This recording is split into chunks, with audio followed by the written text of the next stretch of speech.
Everybody, it's Lex, and that's Jordan Andrews.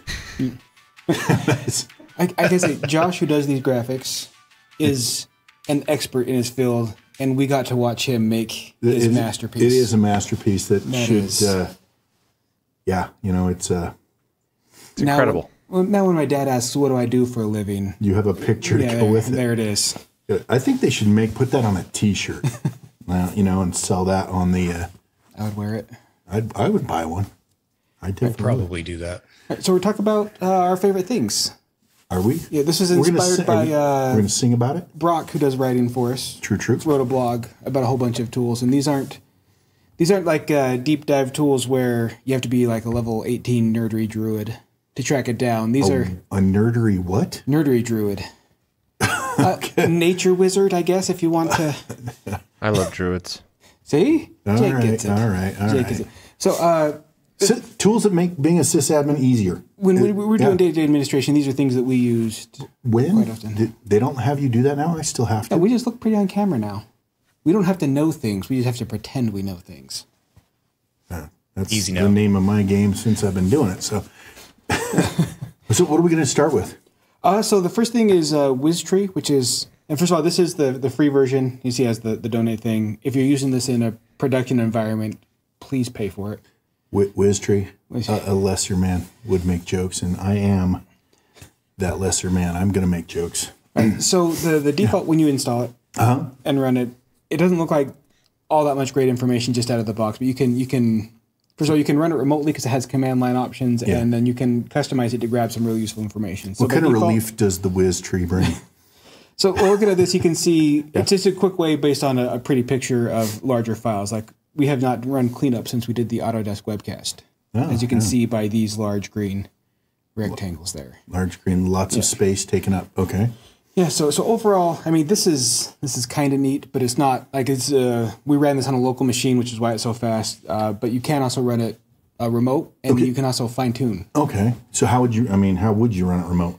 So we're using inventory, and we're by no means saying you have to use inventory. It runs remote. You can just specify a machine name. You can command line it, basically. Command line it and run it. I'm just using inventory because I like the product. I like it a lot. Yeah. All right, so you built a tool. Yep. So the first one, and hopefully it loads up there, it's just I'm calling the executable and then specify the computer, and I'm looking at the C drive. This isn't going to do anything different than the one we saw other than it's going to pop up the window. It's going to take a lot longer to run because it is running remote. Okay. But it's not going to grab anything new. So instead of running that, I just went to the next level. So instead of having it pop up and say, hey, here's your pretty picture, you can export it to a CSV, and then we're specifying file types. So back before streaming was prevalent, say you want to find an MP3 file, back when that was a concern. Back before you were an adult and streamed music versus just load it all on your computer?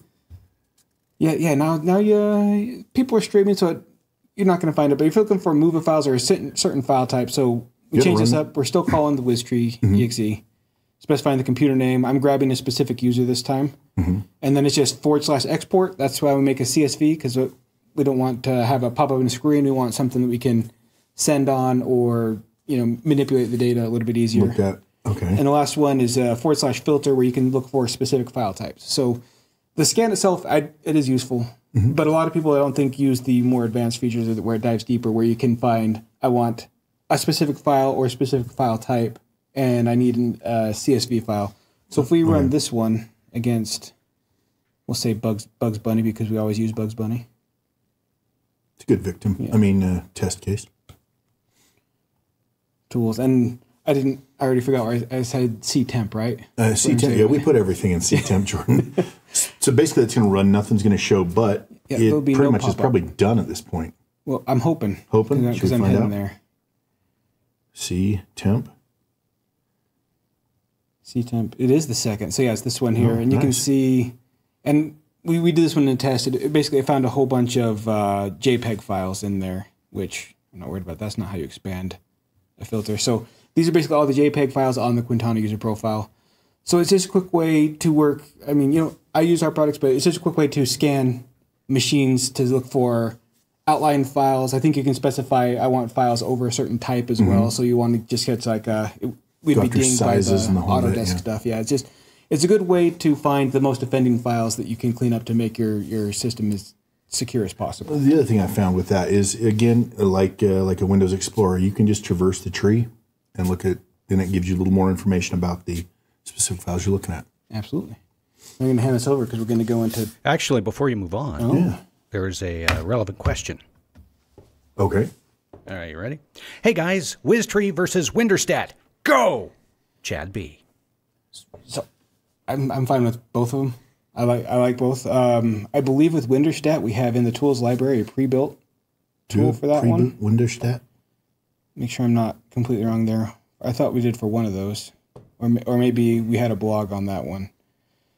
So as far as... I'm not as familiar with the command line with Winstat because I've never dealt with that one, but it grabs similar information. They both have a command line. You can both run them the same way. I couldn't give you details. Like I don't have performance, like which one's faster, and I couldn't give you details on the command lines to run with Winstat, but in either one of those, you're going to get the information you're looking for. Yeah, I've used both, and I will say they're both great tools. I just usually run a inventory scanner because I'm just used to running everything in inventory, but that's just me. This just gives a little bit more granularity that we're not getting from our scanner. It's one of those better together. Better together. Yeah, so if you are using anything like wiztree or Winstat, as long as it has command line functionality, you're going to get better use out of it instead of just being able to run it local. And there's another question in here. I'll just read it for you guys. Does wiztree have to be installed on each client machine? And before you answer, I was going to let everyone know, if you have tools that you love, that you think would be great to help other people, list them here in the chat, and we'll kind of compile a list of your tools, and just we'll go over at the end. We'll honorable mentions that we hadn't thought of. Yep. Yeah. So with this tool, the way it is, the executable, we're just running it local on our machine and running against the remote machine. It does run a little bit slower in that case, but you only need it installed on this machine. They do have a run as installer for wiztree, so if you wanted to be a little bit quicker, you could, instead of doing a tool, you could build a deploy package and include the executable and send that over and run it there, and that would be faster. But then you're going to want to send the results instead of to the local machine to a file share. Yeah. So as default with this scanner, you don't need to have it on every machine. You can have it on... I personally just want a smaller footprint. I want to have to chase it down, so I just keep it on the one and run it remote. It does take longer, but if you run it at night, run it in the script, you don't have to wait for it. Yeah, so it is going to be a little bit longer. And do we have any other questions on the wiztree, or I'm passing over now? I think you're safe. Okay. Here you go. No, you're going to go over Linux nerd stuff. Linux nerd stuff, because, well, Linux is the best, and PowerShell sucks. I just want to see you make evil eyes at me when I say that. We're already getting comments on what you're going to be talking about. I mean, it's just wrong. It's incorrect. That PowerShell sucks? No, the MT PuTTy is an add-on to PuTTy. So we're talking about PuTTy. Oh, yeah. Spoiler. PuTTy, that's right. All right, let's just talk. So MT stands for multi-tab. I'm just learning this now. Huh. So I think they've already found a tool better than the one we're displaying. All right. In our faces, but they all work the same pretty much. Again, a lot of times you can have your network environment and someone somewhere is going to put a pretty awesome Linux thing in there to do, whether it's, internet, boy, I am pulling like an Apache server or a Tomcat server, something like that. Nagios is a big one. Nagios, if you don't want to spend for a big sort of monitoring software, if you have a Linux person, they're going to build it in Nagios, and it's going to be fantastic. Absolutely. But how do you manage it, I guess? Well, there you go. So we're going to use PuTTy, and this is one of my personal favorites because, I do have a lot of Windows machines, and I do have a lot of Linux machines. So here we built a session. I'm going to load it. And we got a Linux machine called Julie Andrews. I wonder why. Remind us when we need to cut away. Yeah, that I will do that, but not right now. Okay. You won't have to cut away on PuTTy because it doesn't show the... Gotcha. So Do-Re-Mi is going to log in and password 1 like we always use. Check it out. So here it is. We are on Julie Andrews, Edelweiss, and Aries. I did learn how to spell that yesterday. Thank you, JJ. Again, on Linux, total no files in there. So you say you learned how to spell it, but if we were to minimize this window, could you spell AWS right now? It's okay we don't that you have don't. that kind of time right now. Okay, all right. For me to spell, yes, it's right there. Okay. But what we can do, again, let's say we're just going to go in and edit. Yeah, bash RC, right? Again, I'm SSH into this. Roll through here. We can set our, well, colors. Force our color prompt. Oop, here we go. The dark blue on the black is difficult. That is hard to see, yeah. And then, again, you've got aliases down here. We can add a new alias. And we'll do, well, let's see, Jordan. We'll introduce a new alias, Jordan, and make it delete stuff. Okay. But again, you can add your aliases, those kind of things. I have deleted my own Active Directory account before, so it fits. Does it? It does. But again, you're going to be able to get in here and do that. And then, if you wanted to see this kind of a thing work, you can just, you hit the up arrow and do not what you're looking for. But, and then we should be able to do that. You'll start seeing some color. At least I changed the color. Didn't add necessarily an alias that said Jordan would delete everything. It's kind of dangerous. But again, I use this a lot because, one, I do know how to spell in Linux. I don't know how to spell in Windows. And so command prompt works very well for me. So you're saying PuTTy actually improves your typing as well? No, Linux does. Linux does, okay. Yeah, hence the, I can start typing something, hit tab, and it finishes for me. So. But yeah, PuTTy, I'm kind of interested if anybody has any other, we have mPuTTy, Super PuTTy, a bunch of other kind of things people have mentioned in there. Yeah, it seems like we're dealing with old information here. We're behind the curve on this. Yeah, so empty PuTTy is one I'm very interested to look into that because multi-tab would be very handy. It's kind of interesting. The other thing that Windows did that works really well for me, you can now load a bash shell, like an Ubuntu bash shell, and do SSH from there to your thing. So that you'd have to put your Windows in developer mode to get that. But I've done that, and that's actually another thing that I use for that kind of thing. So any questions that we want to hit? Yeah, we could if you'd like. Okay. All right. Hey, guys, what is the best way to collect logs of installation packages of .exe? I want to see output logs from software.exe, but don't really know how to accomplish it. Tried \l blah blah, but no luck. Powered PS1 maybe? Lucas C. So I don't know if there's a default for this one. With any executable, whatever their parameters are dependent on whoever made that executable. So there is always going to be, there should always be something where you can export logs to a specific location, but as far as what it does for a certain executable is going to require researching that executable. I don't know if there's it's a lot like silent parameters of sorts, depending on what the vendor and how they decide to do it. So yeah, it's if you hit up their site or any of the, I Googling it, if they have hey, I'm looking to capture logs for this install. If it exists, it probably you should be able to find it there, but there's not going to be a single answer for that one. Good point. Well, should I attempt another one? Let's move on. Moving on. This one, it was kind of an interesting discussion. WinSCP. We were talking, and this is one of JJ's favorites. I also like it. And let me see. There we go. Let me close that out. Now someone's going to give us one that's better, aren't they? Yeah, I hope they do. Yeah. Okay, so again, WinSCP, it allows you to, FTP, SFTP, move files, and manipulate stuff. So again, we're going to go to Julie Andrews.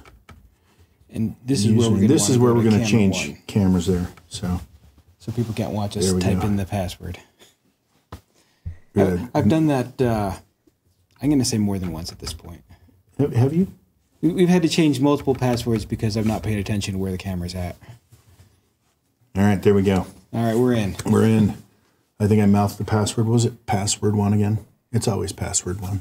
Obviously. All right, so I logged into that same Linux box, and we're going to come up here, and I'm going to actually, we're going to go change, and we're going to go and look in JJ. I know JJ's got some stuff. We're going to go grab some of JJ's files. So there we go, video feed.json. So a couple of ways you can go about this. You can double click it. You can, here we go, permission denied. I tried to move it. So the nice thing is there are user controls, your file controls. file permissions you have set are going to maintain. So whatever you logged into WinSCP with, if it doesn't have access, it's still not going to have access. So what I did download this. So apparently I can read this. JJ's allowed me to read this. Thank you, JJ. I'm going to make some modifications here and make this a JSON file. Okay. And then we'll give it back to JJ. And again, we're probably going to see the permission denied because I'm not allowed to write to JJ's folder here. Thank goodness. But you don't trust my work? Or you trust the fact that it's probably not good? And for not just copying the files, JJ said he uses this he finds it easier to browse directories in Linux with something like this other than just being logged in Linux itself. Is that? Yeah, it's nice to see a tree directory view. I guess that's true. You could do a tree directory view. I mean, I guess we can probably take this a step further and go down to root, I guess. I don't know, JJ. Am I okay to do that? There we go. For it. Oh, no, that's not where we wanted to go. Anywho, I'm like the Mad Bomber today, clicking all over the place.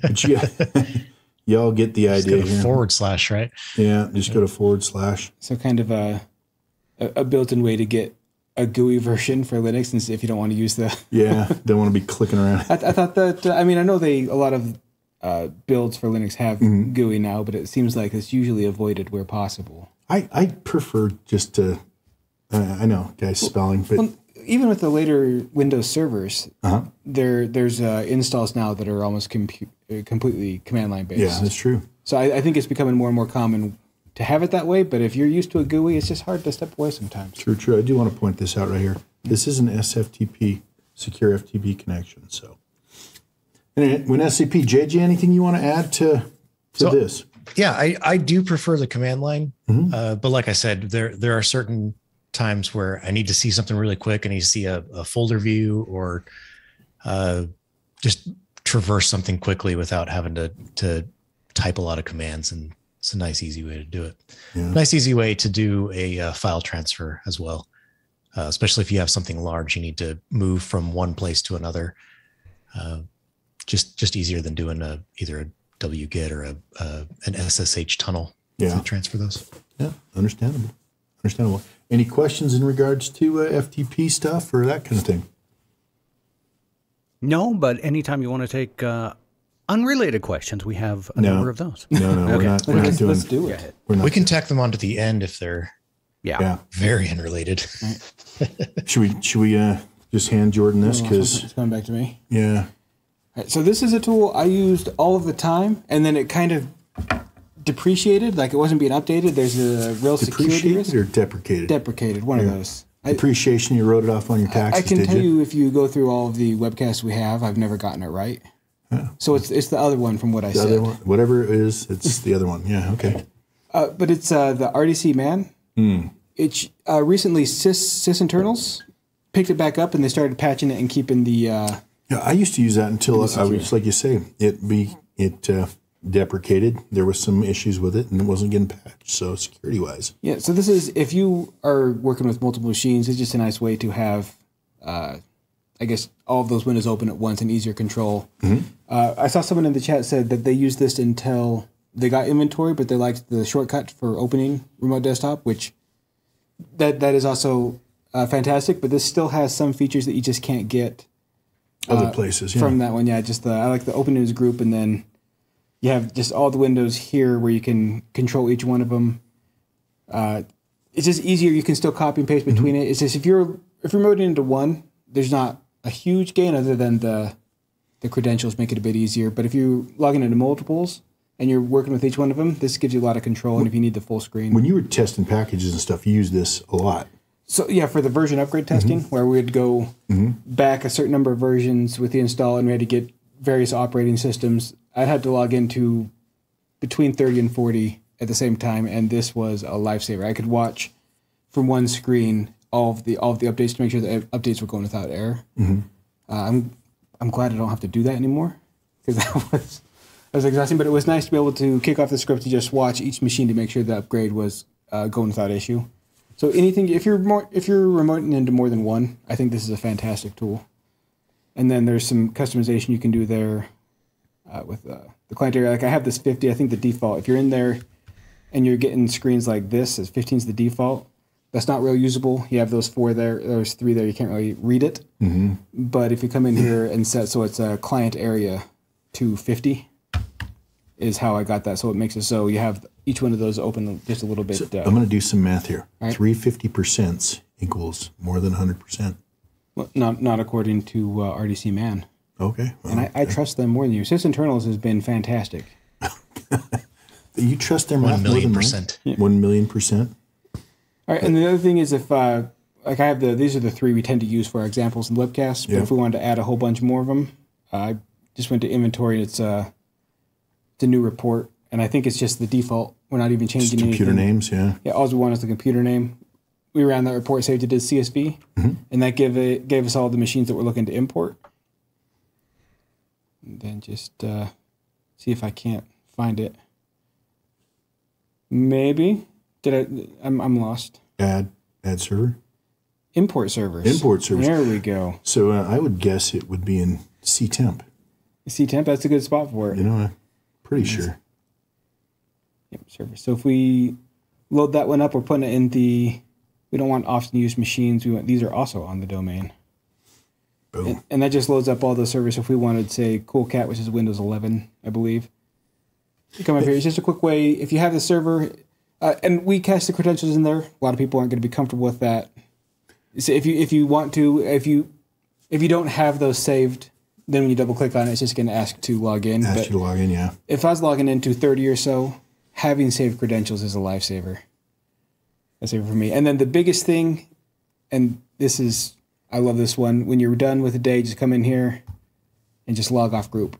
And every machine you're logged into, you're going to log off. So you're not going to... You're going to leave a bunch of sessions running. Yeah, the log off group alone is something I absolutely love with that one. Because if I do RDP, I just tend to just hit the X, and then I'm still have the session. Yeah. I do. I love this. I you know, we talked about this yesterday, and I actually went and loaded this on my home machine. So, yeah. Yeah, so I think it was back in 2 or 3 months ago is when they announced that it was taken over by sysinternals and they started doing patching. So if you stopped using this because there's no longer being updated, I'd recommend going getting it back because I love it so much. It is good. Yep. It is very good. What do you think, man? Should we take some questions? Let's do it. I think that's a splendid idea. Hey guys, did you make the update to the PDQ scanner for the Windows 11 requirements? Sincerely, Virgil W. So I can't remember if I'm supposed to be making changes. So we have the scanner up here. It's under the PDQ GitHub under bonus content, Windows 11 check. Mm-hmm. And so currently we have this one here that goes out and it pulls down the list of accepted processors and puts that into a CSV. Then you have to include that CSV with your deploy package. And you run this one there. And that's how you get the processor check. Even without the CSV, it will grab everything but the processors. Mm-hmm. And it should check like things like the TPM and DirectX version and WDDM. I have a lot of those hard-coded in there. I think 1.2 works for the WD or for the TPM, but it's still not recommended, so you might want to come up and increase that. Are they still requiring that TPM chip? I haven't even checked since we did that last one. Yeah, so they did lower it down to 1.2, but if you have 1.2, it's like, it'll work, but we don't recommend it. Yeah. So I believe this is working, so if I'm supposed to be making a change outside of this, refresh my memory because I have dropped the ball. And I will. Shame. I'll go and make the change I'm supposed to, but I can't remember anything outside of that. Carrot of shame. We'll wait to see maybe. Just preemptive carrot of shame. Let's see what that was from Virgil. If Virgil can remind me what I'm supposed to be doing. As it is does run and it does work. You just have to first run the one to get the CSV file of all the accepted processors. Yeah. What else we got, Kelly? Hey, gentlemen, PDQ deploy. In the future, maybe we could have in package options, error, mode, not just continue or stop deployment, but jump to a particular step? Lucas C. Interesting concept. So we don't have to jump to a step if there's an error, but we have a continue from step if it does error out? Well, yeah, it's just continue. Yeah. So that would just go to the next step. That would be, if this one, like say it was like an 8-step process. If it errors on 3, it wants to jump down to 7. We don't have anything like that, but we do have. It'll go to 4. Not automated, but if it does error out, you can run that deployment and right click and say continue from step 7, but it's not going to be automated. Yeah, that's a good point. But you can run from a specific step after it has errored, I believe. Just manual though. Yeah, which is. Nobody wants manual, dude. Manual's not ideal, but I don't know if we're going to be adding an automated one for that. It's an interesting concept, though. Something to think about. What else we got? Well, Lucas C is on a roll. So how do you update custom software? Any automation suggestions? I'm really trying to go website and download new versions of custom software. Again, Lucas C. We have a webcast for you on this actually, one. I think we got 3 of them. 3 of them, yeah. So there's a webcast where I went through and I covered 3 different ways that we basically built PowerShell to check the website for an updated version from that one. And if it finds something new, it downloads it, it updates the package, it updates your variables. It does that. So there's nothing built in, but if you have only specific ones you're looking for, that webcast should give you a good starting point on how you can build out that customization so it goes for you. Absolutely. It's the one's called automating packages that are not in our package library. And I think there are 3. If you look that up, you should see 3 webcasts. And then there was the third one, the newest of the 3 is going to be basically the PowerShell to go scrape or go look for the update. That one, I think pretty much we built 3 that from beginning to end. Is once you've built it, it updates. I think we did Adobe. One of the Adobes that we can't offer because of licensing issues, but they can download their own. We can't provide the media. That's correct. So it goes through their FTP site, it finds if there's a new one, and it updates everything, variables, everything. So the collections update, the package updates, everything should be automated for that one. It does require a lot of setup to get that point. That's true. Right on, guys. Keep it going. Sure. Yeah, let's do it. How can you make a scan profile only scan just for computer applications? Nothing else, and only once full profile per few months or on domain join. The ditto marks are, again, Lucas. Okay, make a profile. So that just scans applications. So all you'd have to do is build, I'd copy the application scanner. Yeah, because we have and then build basically triggers for that. Yeah, so the default application scanner has computer details, but if you want to get rid of that, if you want just applications, you could just copy that one in there and just remove the ones you don't want to have just applications. Setting it to run every 2 months isn't a problem. On domain join, you might want to build basically a third scanner that runs initially. So as one that runs every couple of months and on domain join, I don't know if we have any. So you need 2 schedules. Yeah, you probably want to rebuild it twice. But yeah, just copy the applications in there, remove if you don't want hot fixes and other stuff, just remove those. And then it's all about working out the scheduling. What he said. Right on. And we have Robert back. Robert, thank you for joining us. It's been a while. Welcome back. Hey, he's asking about the agent again. Which we understand is a huge issue, Robert. We are very, very aware. And I'll just go ahead and answer that one. Yes, we are working on agent solutions. More announcements will be forthcoming. So, yeah. We have something in the works. We do. Absolutely, we do. Your patience is appreciated. Yes. We because still can't the one thing we're not going to do is give you an exact timetable at this point, simply because we don't have an exact timetable. As we get a little bit closer to fruition, then we will. But yes, we are working on that solution. Also, just to set expectations, if I may, we're not including it in the current product, just for those that are making assumptions. So I may have said too much, but I think it's important to get that on the table. Plan might be that it's a separate product. We'll let you know as soon as things get. Did you notice what I do when this question comes congeal? Up? I just not say anything. Drink your monster. Drink your monster. I'll drink to the fact we're working on it. Yeah, no, we're not ignoring you, Robert. We understand. And we're not ignoring anyone who has these concerns and because we have them as well. Yeah, But I don't think anyone wants it more than Lex and I, because they face that question all the time. And we see it every week. And I'm looking forward to when we can start giving definitive information, because I hate dancing on the question. But being able to say, I'll bet our support will beat you.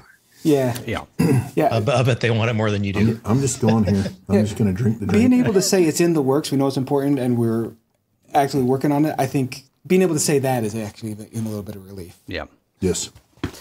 I'll drink to that. Yeah. Okay. More questions? Let's do it. Nope. You're done? Just kidding. Bring it on. Gentlemen, what's the possibility of having a package library packages for Dell command tools like Dell Command, Update, Configure, Monitor? Sincerely, Tim M. That's the first question. Most of the packages in our package library, obviously they got to be freeware. We do have to make sure we don't mess with their end user licenses, distribution. There's a lot that goes into getting packages in the package library. As for, I don't know, maybe have someone in packaging take a look, see what we can do there. So I know if you're talking about like the Dell where you're like scanning, like you supply the service tag and it gives you information that you can like generate tickets off of that.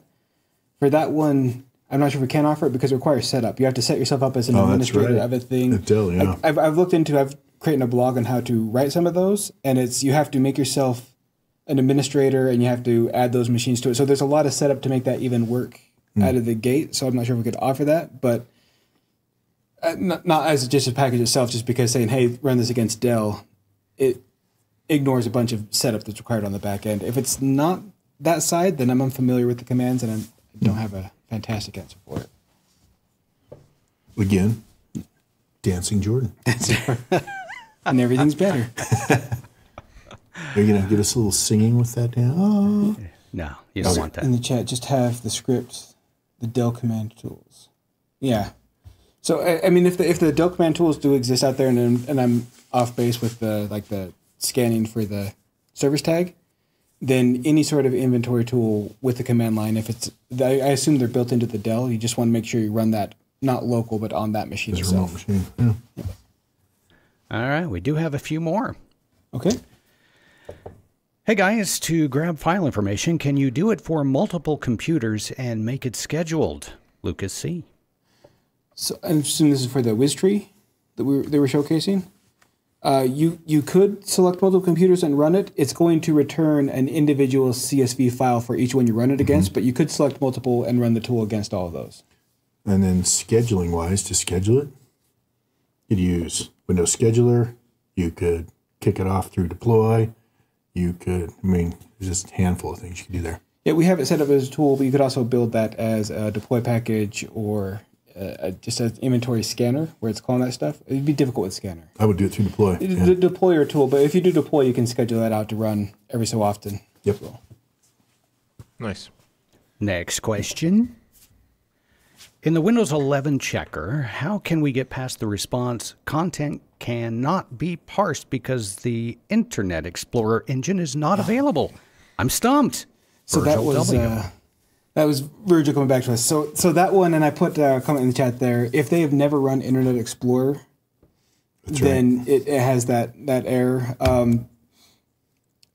There is a command line to ignore that, but then it loses functionality of the script. Mm-hmm. The other solution is you can set a registry key, whether with a deploy scan or, and I can't remember off the top of my head, or with group policy, that flags that as have been run before, and then it bypasses that. Unfortunately, if you can't change that registry and they've never run Internet Explorer, bypassing that information makes it so a lot of the scanner fails because it needs to use what's in there. Yeah.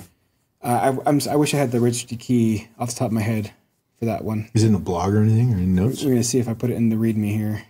Let's see. Flag. Just silent. Yeah, so dash use basic parsing is what bypasses the have you run Internet Explorer. You just have to add that to the scanner. I just don't know what the results are going to look like. And then it looks like I don't have the actual group policy, but I'll go look up that group policy and I'll add it to the README as well. But unfortunately, that's something I can change on the script. It either requires changing it on the machine itself or the use basic parsing, which causes issues. Yep. All right, we have a couple more questions. Gentlemen, is there a way to send an email when a computer becomes a member of a collection? Thanks, Chris. Is there a way to send it when it becomes... Okay, so basically it becomes a member of a collection. Is there a way to send an email when it becomes? Like the moment it becomes, I can't think of anything. You could build something to where it checks every so often. I would definitely schedule it, because think about this, right? If you change a variable, right, it's going to change which collections, you know what I mean? Like, you know, the new Windows comes out, or the new patch, right? And so everybody goes from up, you know, current to late, or latest to old, right? You get an email when that happens. That would, there'd have to be some scheduling timing on that. And then on top of that, you need history. You keep a history. So you want to basically have something that SQL query pulls out all the members of that collection. Then every time it scans, it has it, then do a comparison of those. And then send the... Then each one that is additionally added. Yeah. Then you'd have the scanner that sends the email, and then you'd just be regular PowerShell sending an email. Yeah, you could add in there. So by default, no, and it's going to require some setup. That just seems like a lot of work, and I would imagine be a ton of email. Yes, part of keeping it lightweight is not keeping a history. Yeah. So without a history, that's going to be difficult. You'd have to basically keep a record of what it did look like. Yeah. All right. Final question of the day, gentlemen, for PDQ deploy. Will there ever be a way to add multiple conditions as far as PDQ inventory collection? Chris W. Okay, so we were saying like, okay, it's in Chrome old, right? Mm-hmm. Then you want to add more conditions to that. That would be like a, do we call them nested? You could build a collection that nests multiple collections. And then that's how I would go about having multiple conditions for that type of collection, unless I'm misreading what's been asked there. Yeah, so if there does need to be a member of, like, within deploy, I don't know if we have any plans to anything like that, but in inventory, you could build a collection that says the condition is a member of these three, is not a member of this. Yeah. You could get very specific with that one collection and then just point it to that single collection. It's just going to require, instead of putting multiple conditions, building a new custom collection that includes all those conditions. Yeah. It's not ideal, but I don't know if we have any plans to add that. I don't know. I think it is actually ideal. Keep all your collections in one spot, right? I mean, I guess condition-wise, yeah. Something to think about. Now, I've also compiled a list of some of the tools that the users here on the webcast have found valuable. If you want to throw those up on the screen, Jake, they're like a question. Oh, like a question. Yeah. Okay, so we've got a lot. This is just the first slide. Any of these ring a bell with either of you, Lex, Jordan?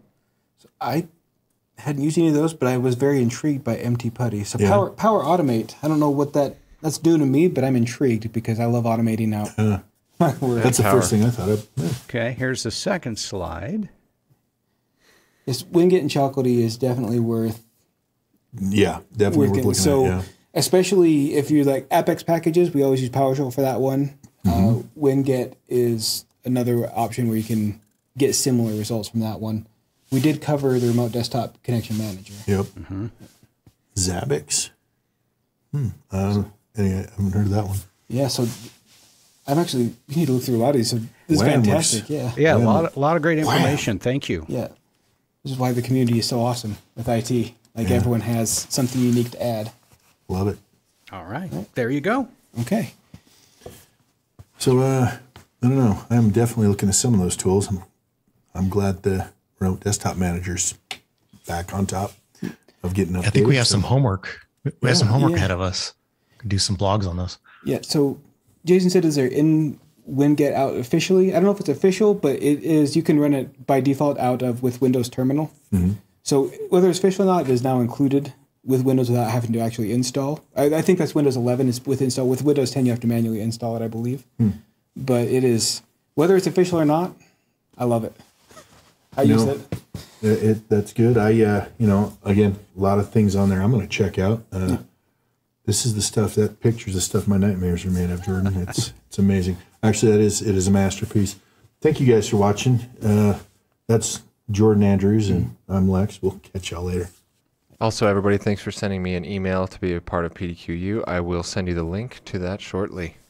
And thanks for joining our webcast today. Congratulations to Chris W. and Virgil W., winners of PDQ swag. Send us your info at webcast@pdq.com. Don't forget to like and subscribe to our YouTube channel, and we'll see you back here next week.